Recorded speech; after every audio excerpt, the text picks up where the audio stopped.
Hi friends, today recipe వచ్చేసి snacks అన్నమాట. Snacks ఏం చేశానంటే శనగపప్పును ఒక 2 అవర్స్ నానబెట్టానండి. నానబెట్టిన తర్వాత కొద్దిగా పప్పు సపరేట్ చేసేసుకొని కొద్దిగా పప్పు మిక్సీలో వేసుకొని దాంట్లో వెల్లుల్లి ఒక 7-8 వెల్లుల్లిలు వేసేసుకున్నాను. దాని తర్వాత పచ్చిమిర్చి ఒక 2-3 పచ్చిమిర్చి వేసుకున్నాను. దాంట్లోనే ఒకటి ఎండుమిర్చి వేసానన్నమాట. ఎండుమిర్చి వేసేసి దాంట్లోని దాన్ని మంచిగా మిక్స్ పట్టాను. ఈ విధంగా అయిపోయింది. దీంట్లోకి నేను ఏం చేశానంటే ఇది ఒక బౌల్లోకి తీసుకొని దాని తర్వాత ఇంతకుముందు మనం పక్కన పెట్టుకున్న శనగపప్పును కూడా నేను ఇందులోకి యాడ్ చేసేసుకున్నాను. కొత్తిమీర, కరివేపాకు, కొద్దిగా ఈ విధంగా ఆనియన్స్ ఈ విధంగా కట్ చేసేసుకున్నాను.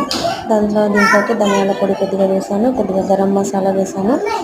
బాగా యాడ్ చేసేసుకున్న తర్వాత పప్పు కూడా యాడ్ చేసేసుకొని తగినంత సాల్ట్ వేసేసుకొని బాగా కలుపుకొని పెట్టుకున్నాను ఈ పిండిని.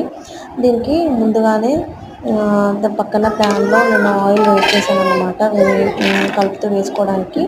ఇవేంటో కాదండి, మసాలా వడలు. నేను ఈ విధంగా ట్రై చేశాను, మీరు కూడా ఒకసారి ట్రై చేయండి. గరం మసాలా కూడా కొద్దిగా యాడ్ చేసుకొని జీలకర్ర ఈ విధంగా యాడ్ చేసేసుకొని బాగా కలుపుకొని వడలు చేసుకుంటూ ఆయిల్లో డీప్ ఫ్రై చేసేసుకున్నాను. ఎంత టేస్టీగా ఉన్నాయంటే మా పిల్లలైతే చాలా సంతోషంగా తిన్నారండి. మీరు కూడా ఒకసారి ట్రై చేయండి, చాలా బాగుంది. ఈ విధంగా రెండు వైపులా కాల్చుకొని ఫ్రై చేసేసుకొని తినడమే, సర్వ్ చేసుకోవడమే అన్నమాట. చాలా బాగుంది. మీరు కూడా ఒకసారి ట్రై చేయండి, కామెంట్ చేయండి. Please subscribe our channel and thank you.